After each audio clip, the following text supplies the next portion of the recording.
You canceled the plans. Again. And the second that text went through, "Hey, can't make it tonight," you felt something you weren't expecting. Not guilt, not embarrassment.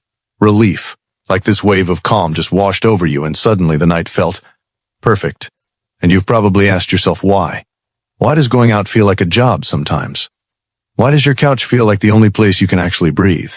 Here's the thing. It's not laziness. It's not depression. And it is definitely not a personality flaw. Your brain is actually doing something really specific, and once you understand it, you'll never see yourself the same way again. Your home isn't just four walls. To your nervous system, it's a regulated state. That means it's the one environment where your brain doesn't have to be on. No reading the room. No managing other people's energy.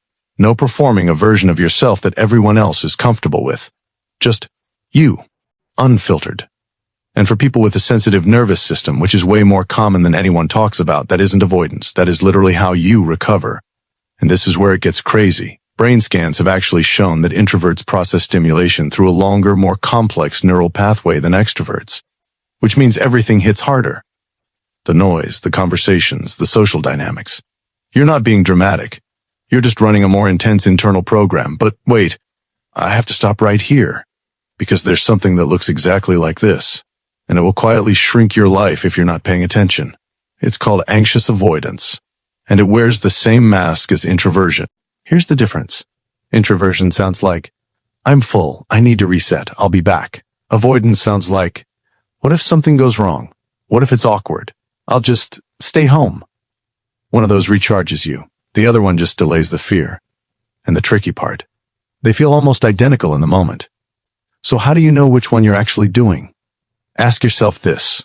After a full day at home, do you feel restored, like you're ready to take on the world again?